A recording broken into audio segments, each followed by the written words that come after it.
नमस्कार दोस्तों। जैसा कि हम लोग पढ़ रहे थे कि हम लोगों ने हिस्ट्री के बहुत सारे लिटरेचर के फैक्ट पढ़े थे और लास्ट लेक्चर में हम लोगों ने उस लेक्चर और उस जो हमारे टेक्स्ट थे हिस्टोरिकल, उन टेक्स्ट पर आधारित बहुत सारे एमसीक्यूज सॉल्व करने की कोशिश की थी और वो एमसीक्यू जो क्रिएट करे गए हैं, एमसीक्यूज जो लास्ट टाइम हम लोगों ने डिस्कस किए थे, वो सारे एमसीक्यू जो भी मल्टीपल चॉइस क्वेश्चंस हैं, वो क्वेश्चन हम लोगों ने क्रिएट किए थे कि एक्सपेक्टेड क्वेश्चन इस सेक्टर से कहाँ कहाँ से कैसे पूछे जा सकते हैं। तो आज हम फिर अपने इस चैनल पर आर्टिकल 21A पर लेके आए हैं एक एमसीक्यू जो लिटरेचर बेस्ड है, यानी लिटरेचर जो एंशिएंट हिस्ट्री के जितने भी लिटरेचर थे उनसे लेकर के उनके सब्जेक्ट मैटर्स को लेकर के, about their writers, about their backgrounds, and the questions which may be arised expected in the examinations, we are going to be discuss about that. Let us see. Start करते हैं। इसमें पहला question हमको प्राप्त हुआ है,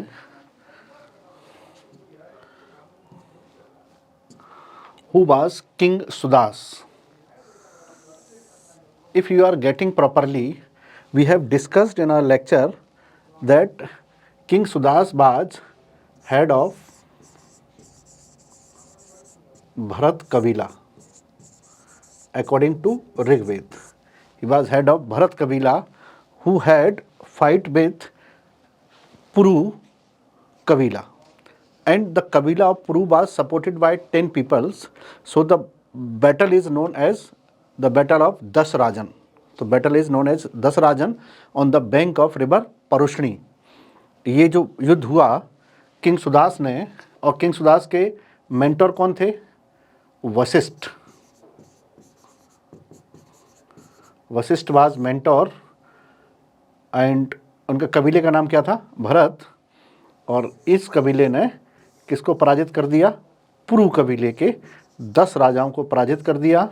और ये बैटल होता है on the bank of river Ravi, that is also known as Parushni in Vedic period. तो उसको वैदिक पीरियड में परुष्णी के नाम से जाना जाता है। ठीक है, तो इसका उत्तर क्या होना चाहिए?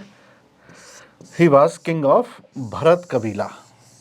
और ऐसा भी माना जाता है कि इस कबीले की जीत हुई, वशिष्ठ ने जिस कबीले को ट्रेंड किया था उसकी जीत हुई, इसीलिए इस भारत भूमि का नाम भारत भूमि के नाम से दिया गया। ठीक है, और इसमें दूसरा ऑप्शन है किंग ऑफ पुरु कबीला। किंग ऑफ पुरु कबीला was Puru himself. Puru himself was the king of Puru कबीला, सन ऑफ विश्वामित्र। नो, ये बिल्कुल गलत है। And the son of Vashishtha, ये भी गलत है। सही उत्तर हमारा यही है, किंग ऑफ भरत कबीला। ठीक है, तो इसमें बेसिकली अगर आपने 10 राजन का बैटल पढ़ा है तो ये क्वेश्चन आपका गलत नहीं होगा। ठीक, नेक्स्ट क्वेश्चन डिस्कस करते हैं। The next question is the मत्त विलास प्रहसन इज अबाउट। मत्त विलास प्रहसन इज अबाउट। जितना भी हमारे पास हिस्टोरिकल लिटरेचर है, जितना भी हिस्टोरिकल लिटरेचर अवेलेबल है, उस पूरे लिटरेचर में मत्त विलास प्रहसन एक बहुत ही फेमस लिटरेचर है। पहली बात तो अगर इसमें प्रहसन लिखा हुआ है तो ये तय है कि ये हास्य और विनोद पर आधारित होगा। That will be a satire. That will be a satire. ये सटायर होगा, यानी व्यंग्यात्मक होगा, व्यंग्यात्मक होगा। और इसमें प्रहसन है, ये प्रहसन डिस्कस करता है पल्लव किंग के बारे में, और इसको पल्लव किंग नहीं लिखा है जिनका नाम है महेंद्र बर्मन फर्स्ट। इस महेंद्र बर्मन फर्स्ट ने इसको लिखा है। और अगर महेंद्र बर्मन फर्स्ट ने लिखा है तो पल्लवों के बारे में लिखा होगा, क्योंकि वो पल्लव राजा ही हैं। तो the book Matta Vilasa Prahasana is about the Pallava dynasty and it was written by the Mahendra Varman first of this dynasty, means the Pallava dynasty.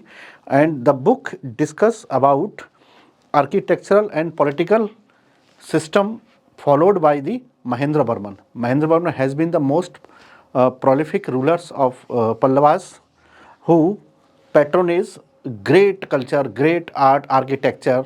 That is why he mentioned in his book Matt Vilas Prahasan that is a drama consist which has the feeling of satires. उससे हम लोग जो भी हम देखते हैं तो हमको सटारिकल फीलिंग, प्रहसन जैसी फीलिंग हमको प्राप्त होती हैं। ठीक है, चलिए ये हो गया बुक मत्तविलास प्रहसन। अगला हम देखते हैं, अगली बुक का नाम है प्रबंध चिंतामणि इज रिटन बाय। प्रबंध चिंतामणि, प्रबंध चिंतामणि भी 6th सेंचुरी के टाइम पर लिखा गया एक महत्वपूर्ण लिटरेचर है। प्रबंध चिंतामणि, इस बुक को लिखने के लिए बेसिकली जाना जाता है मेरु तुंगाचार्य को, मेरु तुंगाचार्य। एंड द बुक प्रबंध Chintamani discuss about so many dynasties of that time, so many dynasties. It has the description of contemporary 6th to 8th or 9th century dynasties, about their political structures. Mirutungacharya has described very well about the political structure that time. Vallabhacharya इस time पर एक दार्शनिक थे जिन्होंने मीमांसा वो वेदांत दर्शन के बारे में अपने विचार दिए हैं। बिल्हण ने और कल्हण ने जिस बुक का नाम लिखा उसको आप लोग जानते हैं, Raj Tarangini about the history of Kashmir, जो हमने शायद पहले उसमें डिस्कस किया है। कश्मीर हिस्ट्री ये पूरा डिस्कस किया गया है कल्हण के द्वारा राज तरंगिणी में। ठीक है, और इस बुक को लिखा है मेरु तुंगाचार्य ने। बहुत महत्वपूर्ण किताब है राजनीतिक जीवन के बारे में। तो इस बुक के बारे में भी क्वेश्चन पूछे गए हैं। उत्तर प्रदेश पीसीएस में पूछा गया है, बिहार पीएससी में पूछा गया है। चलिए नेक्स्ट, द टेक्स्ट चाचनामा। चाचनामा के बारे में हम थोड़ा सा समझते हैं। इंडिया के जो नॉर्दर्न वेस्ट रीजन है, इस नॉर्दर्न वेस्ट रीजन में एक प्रोविंस हुआ करता था जिसका नाम था सिंध प्रोविंस। इस सिंध प्रोविंस का के कुछ सेंटर थे। जैसे एक फेमस सेंटर था इसका यहाँ पर, जिसको कहते थे देवल। देवल एक सेंटर था यहाँ पर जिसका नाम था ब्राह्मणाबाद। ब्राह्मणाबाद एक सेंटर यहाँ पे था जिसका नाम था अरोड़। ये सभी सेंटर कैपिटल की तरह काम करते थे, राजधानियों की तरह काम करते थे ये सारे कैपिटल। ये वही सिंध है जिस पर पहली बार 711 में मोहम्मद बिन कासिम ने एक मुस्लिम शासक के रूप में आक्रमण किया। He was Arabian invader, first Arabian invader to India, so he is also considered as first Islamic invader to Indian regions. और उसका पहला आक्रमण यहीं हुआ था। और यहाँ एक और सिटी हुआ करती थी जिसका नाम था नीरून। नीरून सिटी। ये Nirun city was centre of Buddhist monarchy. Buddhist monarchy, ये बुद्धिस्ट मोनार्की की सिटी हुआ करती थी ये पूरा का पूरा नीरून शहर। When Mohammad bin Qasim invaded in that regions, Buddhist monks supported him with his large scale. That is why they could enter into the region of Nirun, and their side was Deval, Nirun, Brahmanabad and Arur. And that was the way followed by the Arabians to invade in Sindh region. So it was the region which is, this all description is written in Chachnama. That is the most prolific literature to know about the history of Sindh. तो इस पुस्तक से सिंध, उसके इतिहास, उस पर हुए आक्रमण के बारे में जानकारी प्राप्त होती है। ये अरेबियन लिटरेचर का ट्रिमेंडस टेक्स्ट है। It was prepared by Abu Bakr Kufi. Abu Bakr Kufi at that time Arabian में है, बहुत फेमस लिटरेचर है। चलिए, इससे हमको इतनी सारी जानकारियाँ प्राप्त हो जाती हैं। Next, what are correct statement about Jataka tales. Jataka tales अगर आप लोग याद कर पा रहे हैं तो we have discussed about Jataka tales, and Jataka tales are described, it has the description about Buddha's previous birth. यानी बुद्ध के पूर्व जन्म की कथाएं हैं जिनकी मैक्सिमम संख्या 549 है, बेसिकली उनको 500 ही माना जाता है कि 500 के आसपास जातक कथाएं हमको प्राप्त होती हैं। अब ये जातक कथाएं अगर आपने हिस्टोरिकल लिटरेचर का लेक्चर देखा है तो आप इसको समझ सकते हैं अच्छे से। इसमें बस सिलेक्ट करना है कि कौन कौन से आंसर्स हैं वो करेक्ट हैं। पहला है tales are related to lord Buddha, तो आई थिंक ये तो करेक्ट है क्योंकि लॉर्ड बुद्धा के पूर्व जन्म की कथा हैं तो लॉर्ड बुद्धा से ही संबंधित है। टेल्स आर रिटन इन पाली, ये भी बिल्कुल ठीक है क्योंकि डिस्क्रिप्शन हमको बुद्धिस्ट के पाली जो पिटक हैं वहाँ से मिलता है और पिटक सारे के सारे पाली में लिखे हुए हैं, इसलिए ये भी अच्छा है। Tales are more than 500 in numbers, तो ये टेल्स 500 इन नंबर हैं जो मैंने अभी आपको बताया है। तो आप देख सकते हैं कि कौन सा स्टेटमेंट ठीक होगा। 1 और 2 नहीं होगा, 2 और 3 नहीं होगा, 1, 2 and 3। This is the correct statement about the जातक टेल्स। और जातक टेल्स के बारे में हमको जानकारी बुद्धा के पिटक से प्राप्त होती है, पिटक। और ये हम लोग पहले समझ चुके हैं कि जितने पिटका हैं वो कौन सी लैंग्वेज में लिखे गए हैं, पाली में लिखे गए हैं। ठीक है, तो ये तो प्रूव है कि पाली में ही है। ये बुद्ध की कथाओं के बारे में जानकारी हमको जातक टेल्स के बारे में मिलती है। Next, the next is what are correct statement about Upanishads. ये भी हम लोग लेक्चर में कवर किए हैं। What is Upanishad, what are Upanishad. We have discussed about 108 Upanishad in Vedic culture. वैदिक कल्चर में 108 उपनिषदों का डिस्क्रिप्शन मैंने आपको बताया है। एंड मैंने ये भी बताया है कि ऋग्वेद, सामवेद, यजुर्वेद और अथर्ववेद से रिलेटेड उपनिषद भी हैं। जैसे ऋग्वेद से संबंधित उपनिषदों की संख्या 10 है, सामवेद से संबंधित उपनिषदों की संख्या 16 है, यजुर्वेद से 2 शाखा हैं, कृष्ण और शुक्ल। तो कृष्ण यजुर्वेद से 32 उपनिषद रिलेटेड हैं और शुक्ल यजुर्वेद से 19 उपनिषद रिलेटेड हैं और अथर्ववेद से 31 उपनिषद हैं। तो ये सारे के सारे उपनिषद हैं, उनका नंबर होता है 108। ये उपनिषद हैं। और मैंने ये भी बताया कि उन 108 उपनिषदों में से आउट ऑफ 108 उपनिषद ओनली 12 और 13 Upanishads are prominent. Only those Upanishads are prominent which were commented by Adi Shankaracharya. जिन पर आदि शंकराचार्य ने कमेंट किया है उन्हीं उपनिषदों को महत्वपूर्ण उपनिषद माना गया है। चलिए देखते हैं उपनिषदों के बारे में कौन सा फैक्ट निकलता। पूछा क्या है, what are correct statement about Upanishad. उपनिषदों के संबंधित कौन सा कथन सही है, कौन सा कथन या कौन से कथन सही हैं। पहला है these are not related to Veda. मैंने अभी अभी लिखा है कि ये वेदों से संबंधित हैं। इसका मतलब क्या हुआ कि ये स्टेटमेंट गलत है, नॉट रिलेटेड वेदा नहीं है, दे आर रिलेटेड टू वेदा। ये स्टेटमेंट गलत है। उपनिषदास वर रिटन बिफोर वेदा। उपनिषदों को वेदों से पहले नहीं लिखा गया है, वेदों के बाद में लिखा गया है। इसलिए उपनिषदों के लिए एक वर्ड यूज करते हैं वेदांत। वेदांत वेदों के अंत में लिखे जाने के कारण इनको वेदांत भी कहा जाता है। समझे? तो दूसरा स्टेटमेंट भी गलत है। तीसरा है उपनिषद आर 108 इन नंबर्स। ये बिल्कुल सही है। 108 उपनिषद हमको संख्या में प्राप्त होते हैं। तो अगर इनमें से हम देखेंगे तो कौन सा कथन हमको सही प्राप्त होता है, ओनली 3। देखिए, अगर आपका कॉन्सेप्ट बहुत अच्छा है किसी भी टॉपिक के बारे में तो आप प्रश्न को कितना भी तोड़ मरोड़ के या उसको कितना भी घुमा करके उसको पूछ लिया जाए, आप उसका उत्तर निकाल लेंगे, बशर्ते आपका जो नॉलेज है वो उस पर्टिकुलर टेक्स्ट के बारे में या पर्टिकुलर किसी कॉन्सेप्ट के बारे में क्रिस्टल क्लियर होना चाहिए। There should be crystal clarity in your knowledge. Then इस प्रकार के कितने भी प्रश्न पूछे जाएंगे उपनिषद से संबंधित आप लोग बना लेंगे। क्योंकि अगर आपने उपनिषदों के बारे में ठीक से पढ़ा है, किस उपनिषद में क्या है, किस उपनिषद से क्या जानकारी मिलती है, I have discussed in my previous lectures about these all things.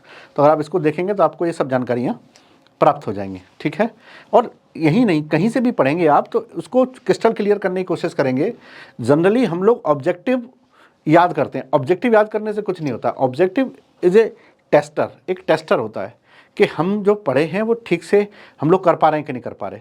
तो it is a process of testing our knowledge and I am trying to tell you कि what kind of question can we set up in your question paper. तो कैसे question setup हो सकते हैं हम उसकी बात कर रहे हैं। ठीक है, चलिए next, what are incorrect statement about Vedanga. देखिए, ये वेदांग है, वेदांत नहीं है, है ना। तो इनके बारे में कौन सा स्टेटमेंट इनकरेक्ट है। परीक्षाओं में ये ज़रूरी है कि आप प्रश्न को ठीक से पढ़ें, वरना हर बार ये होता है परीक्षाओं में कि लोग 2-4 प्रश्न केवल इसीलिए गलत करके आते हैं कि उन्होंने प्रश्न को ठीक से नहीं पढ़ा। प्रश्न में इनकरेक्ट को करेक्ट समझ लिया, करेक्ट को इनकरेक्ट समझ लिया, कहीं आपने नो नहीं देख पाया, इसमें नो भी लिखा हुआ है, आप उसको यस मान के उसका आंसर करके आ गए। तो ये छोटे छोटे ह्यूमन एरर नहीं होने चाहिए, ये कई बार बहुत भारी पड़ जाते हैं जब हमारा सिलेक्शन 1-2 नंबर से रुक जाता है तब। चलिए let us see, question is what are incorrect statement about Vedanga. There is only one Vedanga, आप समझ सकते हैं बिल्कुल गलत है। There are 6 Vedang, there are 6 Vedang, Vedang 6 हैं। शिक्षा है, कल्प है, सूत्र है, व्याकरण है, छेद छंद है, ये सब वो हैं वेदांग हैं। तो जिनकी संख्या कितनी है? 6 है। देयर इज 2 वेदांग, ये स्टेटमेंट भी इनकरेक्ट है, तो हमको छांटने भी तो इनकरेक्ट ही है, तो ये भी इनकरेक्ट है, ये भी इनकरेक्ट है। देयर आर 6 वेदांग, ये कॉन्सेप्ट सही है, ये स्टेटमेंट सही है, और हमको चूंकि इसमें छांटना कौन सा है? ए वाला, 1 और 2 वाला। तो 1 और 2 किस में है? ऑप्शन ए में है। ऑप्शन ए से हमको पता लगेगा कि 1 और 2 स्टेटमेंट सही है। सही है मतलब उत्तर में सही है, स्टेटमेंट गलत है, लेकिन चूंकि प्रश्न में ये पूछा गया है कि कौन कौन से गलत हैं, तो हमारे उत्तर के लिए दोनों सही है। समझ पाए? चलिए next, what are incorrect statement about Smriti. Smriti समझते हैं, स्मृति के बारे में हम लोगों ने डिस्कस किए हैं पहले भी। स्मृति, नारद स्मृति, पाराशर स्मृति, इनके बारे में डिस्कस किए हैं। याज्ञवल्क्य स्मृति और इसके अलावा मनुस्मृति, इनके बारे में डिस्कस किए हैं। चलिए देखते हैं। देयर इज ओनली वन स्मृति इन वैदिक टेक्स्ट, ये तो बहुत ज़्यादा गलत है क्योंकि मैंने ही अभी इतनी स्मृतियों के नाम लिए हैं, और ये पूछा भी है उसमें इनकरेक्ट कौन कौन से, तो पहला तो इनकरेक्ट हो गया। Manusmriti is largest in smritis, क्या ये सबसे बड़ी है मनुस्मृति? मनुस्मृति में पॉलिटिकल चीज़ें दिखाई गई हैं कि who is going to be rule over, कौन किसके ऊपर शासन करेगा, कौन किसके ऑर्डर फॉलो करेगा, ये उसमें लिखा गया है। और मनुस्मृति के बारे में मैंने आपको बताया भी था कि लोग बहुत मिसकंसेप्शन कर लेते हैं कि Manusmriti about the society, it is not for society, it is to explain the political structure of that time, कि who is going to be take the order from whom, कौन किससे आदेश लेने वाला है, कौन किसको आदेश देने वाला है। तो उसमें पॉलिटिकल इनपुट्स ज़्यादा हैं as compare to social inputs. अब इसमें है मनुस्मृति, तो ये तो होगी इसकी जानकारी। अब इसमें कुछ आएगा, मनुस्मृति सबसे बड़ी स्मृति है, यस, ये सबसे बड़ी स्मृति है, ये सही है। इसका मतलब ये स्टेटमेंट गलत नहीं है, ठीक है, ये स्टेटमेंट गलत नहीं है। और इसमें हमको छांटना क्या है? स्टेटमेंट गलत। फिर इसमें पूछा है Manusmriti is about social life, Manusmriti is about social life, Manusmriti is about social life? No, it is not about social life, it is about किसके बारे में है? पॉलिटिकल, जो मैंने अभी आपको डिस्कस किया। तो 1 और तीसरा गलत है, और उसमें गलत ही पूछे हैं, इनकरेक्ट कौन कौन से हैं। तो हमारा आंसर होगा 1 and 3, 1 and 3 both are incorrect statement about Smritis. स्मृतियों के बारे में जो स्टेटमेंट गलत हैं, क्योंकि ये बड़ी है सबसे मनुस्मृति, ये सही है, लेकिन अगर वो पूछेंगे मनुस्मृति सोशल लाइफ के बारे में तो ये सही नहीं है। Manusmriti is for political life of society, political life of individual. Got it? Next, Manjushri Mula Kalpa is book about, Manjushri Mula Kalpa is a book about. देखिए, 4th काउंसिल जब बुद्धिज़्म की होती है तो उस बुद्धिज़्म में से 2 सेक्ट्स अलग अलग होते हैं। एक होता है हीनयाना और एक होता है महायाना।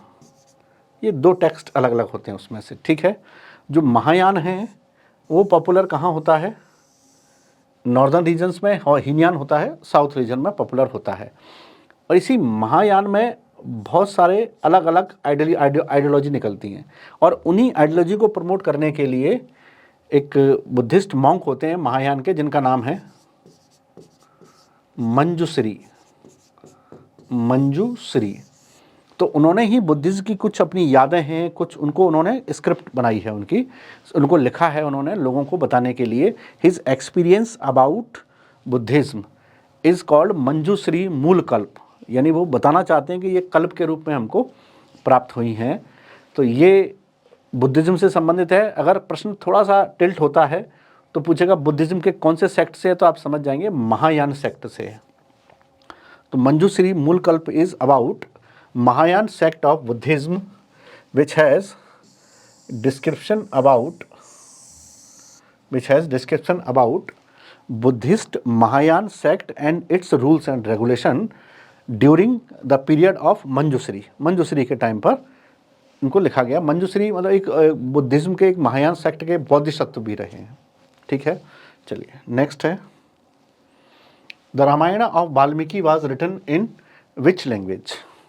ये भी हम लोगों ने पढ़ा था महाकाव्य सेगमेंट में।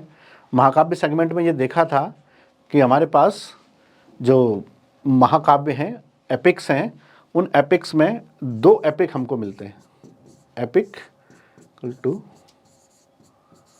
महाकाव्य, ये हमको मिले हैं।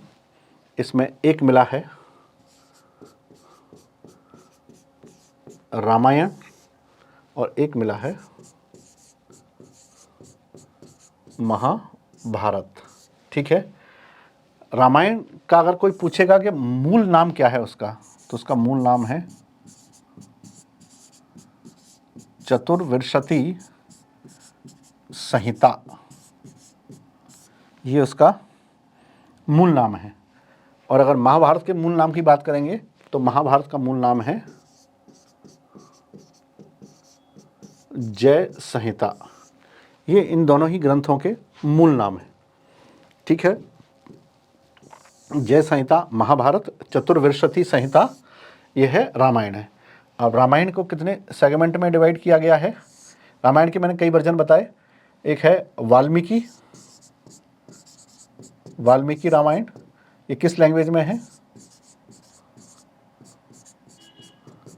संस्कृत में है। एक दूसरा है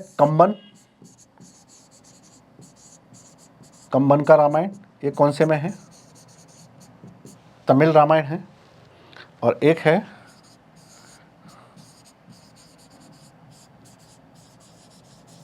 रामचरित मानस, ये किस में है? अवधी में है। और एक है आदि रामायण,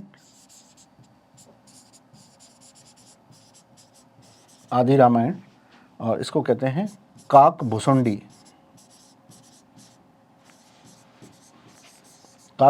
का रामायण। और काकभुसुंडी का रामायण बरबली है, ये किसी भी लैंग्वेज में नहीं है, ये सुनाया गया था, है ना। तो ये बरबली है, यही सबसे पुराना टेक्स्ट है रामायण का। तो इसका सही उत्तर क्या होना चाहिए? अवधी, संस्कृत या तमिल या प्राकृत। तो इसका सही उत्तर है संस्कृत। जो वाल्मीकि का रामायण है ये रामचरितमानस है, रामचरितमानस बाय तुलसीदास, ये अवधी में है। कंबन का रामायण तमिल में है। यानी रामायण का स्प्रेड है वो बहुत सारी लैंग्वेज में है। समझ पाए? तो ये है रामायण के बारे में पूछा गया। और भी रामायण के बारे में बहुत सारे प्रश्न हैं कि रामायण में कुल कितने श्लोक हैं। तो जब मूलतः लिखा गया रामायण तो उसमें 6000 श्लोक थे, फिर उसमें बाद में हुए 12,000 श्लोक, और रामचरितमानस में है 24,000 श्लोक। तो ये रामायण का जो वर्जन है वो हमको पता होना चाहिए। रामायण में कितने कांड हैं, जैसे 7 कांड हैं, उसमें उसको डिवाइड कर दिया गया है। चलिए नेक्स्ट क्वेश्चन डिस्कस करते हैं। समझ आया? अगला है हमारे पास, in which Smriti has description of Gupta dynasty. कौन सी स्मृति से हमको गुप्त वंश के बारे में जानकारी प्राप्त होती है? स्मृति के बारे में हम अभी भी बात कर रहे थे। एक नारद स्मृति है जो देवों के बारे में, स्तुति के बारे में डिस्कस करती है। पारसर स्मृति है, यज्ञों के बारे में डिस्कस करती है। पुरोहित के क्या कार्य होने चाहिए, देवों के बारे में डिस्कस करती है। एंड बृहस्पति स्मृति है, बृहस्पति स्मृति है दैट डिस्कस अबाउट संस्कारों के बारे में और सामाजिक मूल्यों के बारे में डिस्कस करती है। याज्ञवल्क्य स्मृति है, इस याज्ञवल्क्य स्मृति को याज्ञवल्क्य ऋषि ने ही लिखा है और उनकी स्मृति के अनुसार उन्होंने उसमें गुप्त वंश के राजाओं जैसे विक्रमादित्य, जिसको महेंद्रादित्य भी कहा, चंद्रगुप्त सेकंड जिसे विक्रमादित्य भी कहा जाता था, उनके बारे में। और चूँकि उनका जो कार्य क्षेत्र था वो कहाँ था, अवंती मीन्स उज्जैनी, तो उसमें इन सब का डिस्क्रिप्शन हमको प्राप्त हो जाता है। अवंती का, उज्जैनी का, इन सब का डिस्क्रिप्शन हमको प्राप्त हो जाता है। समझ गए? तो ये इसमें डिस्क्रिप्शन हमको मिलेगा, याज्ञवल्क्य स्मृति से गुप्त वंश के बारे में जानकारी प्राप्त हो जाती है। ठीक है, चलिए चलते हैं नेक्स्ट है who wrote the text Brihaspati अर्थशास्त्र। ये तो आप जानते ही हैं कि अर्थशास्त्र नाम से जो सबसे फेमस बुक है उसको किसने लिखा है, आचार्य कौटिल्य ने लिखा है, आचार्य चाणक्य ने लिखा है। ठीक है, जो इसके नाम से फेमस है। ठीक, लेकिन यहाँ बुक की बात हो रही है बृहस्पति अर्थशास्त्र। जो बृहस्पति अर्थशास्त्र है उसके संबंध में अगर हम लोग देखते हैं तो इसको लिखा है बृहस्पति मुनि ने लिखा है। लेकिन ये किस बारे में, तो याद रखिएगा जैसे चाणक्य का अर्थशास्त्र है, that is the political description of Mauryan period and its establishment by Chandragupta Maurya with the help of Chanakya. The same thing is described, not same thing, the same concept is described in Brihaspati Muni's Brihaspati Arthashastra, that is also a political description of Indian rulers. Indian rulers के जो political description है उनके 4th century से लेकर के 6th century के बीच में जो कुछ उनको आभास था, जो उनको स्मृति में था, वो उन्होंने इसमें सब कुछ लिखा है। तो 4th to 6th सेंचुरी के बीच में जो पॉलिटिकल कॉन्सिक्वेंसी उसको बृहस्पति मुनि ने बृहस्पति अर्थशास्त्र में डिस्क्राइब किया है। जो उनकी बहुत फेमस बुक है, एक अर्थशास्त्र के नाम से जानी जाती है। तो याद रखिएगा ये अर्थशास्त्र कौटिल्य का नहीं है। ठीक है, next, who wrote the text Siyuki. जैसा कि इसके नाम से स्पष्ट है कि ये चाइनीज़ मैंडरिन लैंग्वेज का है। जब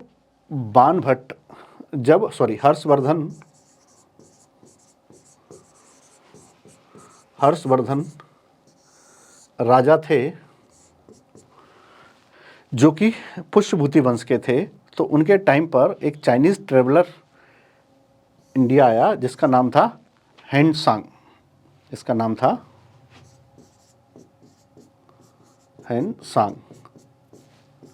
तो हेनसांग के डिस्क्रिप्शन में ही हमको ये बुक लिखी गई। हेनसांग ने जो इंडिया का ट्रैवलिंग अकाउंट लिखा है उसी का नाम है सीयूकी।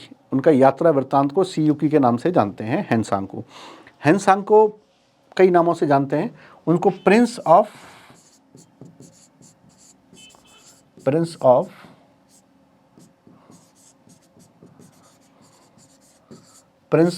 पिलग्रिमेज के नाम से भी जाना जाता है।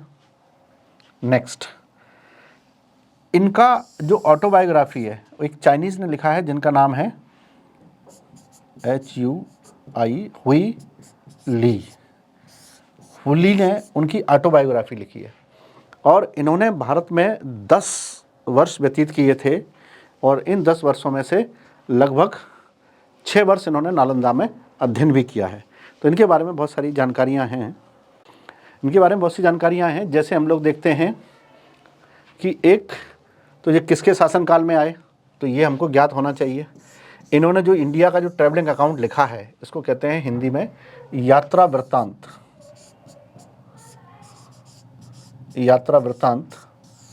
जो लिखा है ये यात्रा वृत्तांत किस नाम से जाना जाता है, तो उसको टाइटल दिया गया है सीयूकी। तो शिव के नाम से लिखा है। किसके शासनकाल में आए? हर्षवर्धन। हर्षवर्धन किस डायनेस्टी के थे? तो उनके बारे में बात करेंगे तो पुष्यभूति डायनेस्टी के थे हर्षवर्धन, जिनके शासनकाल में आए। इन्होंने बुद्धिस्ट चीज़ों को यहाँ पर एक्सप्लोर किया है, बुद्धिस्ट लिटरेचर को एक्सप्लोर किया है। He studied 6 years in Nalanda university. Nalanda university में इन्होंने स्टडी भी किया है। तो इनके बारे में बहुत सारे फैक्ट हैं जो यहाँ पर 10 वर्ष उन्होंने इंडिया में स्पेंड किए हैं अपने ट्रैवलिंग एरिया में, उसको उन्होंने दिया है। तो हेनसांग के बारे में ये जानकारी है। और हाँ, इनकी बायोग्राफी भी ह्यू ली ने लिखा है, उसको हिंदी में हु ली के नाम से भी जानते हैं। हु ली के बारे में हु ली के नाम से जानते हैं। ठीक है, चलिए next. Who wrote the text Prithviraj Vijay? Prithviraj Vijay, एक तो पृथ्वीराज रासो है,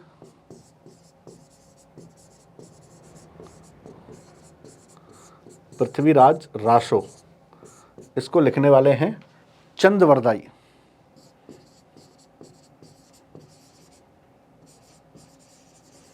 चंदवरदाई, जिन्हें हिंदी का पहला कवि भी माना जाता है। कुछ लोगों ने उनको हिंदी का पहला कवि नहीं माना है, लेकिन कुछ लोगों ने उनको हिंदी का पहला कवि माना है। तो ये पृथ्वीराज रासो उनके बारे में। पृथ्वीराज विजय एक कश्मीरी पंडित ने लिखा है।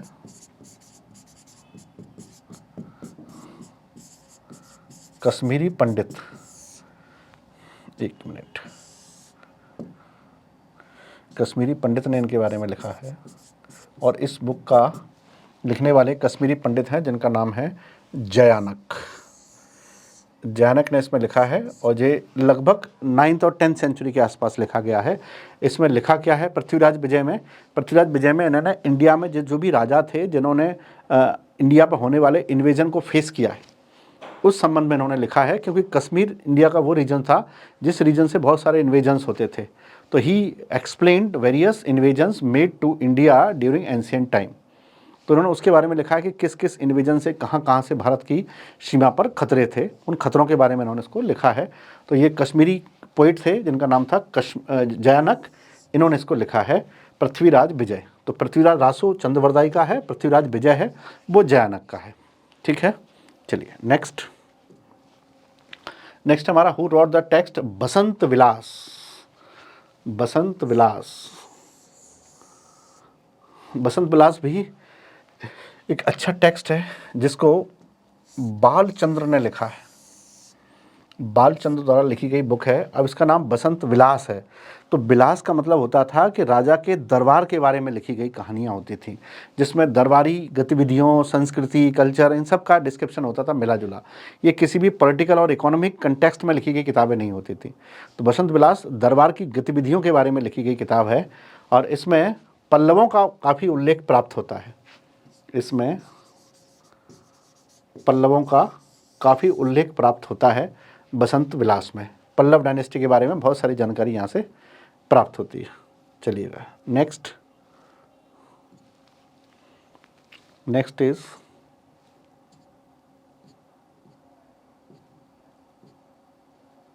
तो पृथ्वीराज विजय हो गया। इससे हमको जानकारी मिलती है किसके बारे में? पल्लव इतिहास के बारे में। चलिए नेक्स्ट।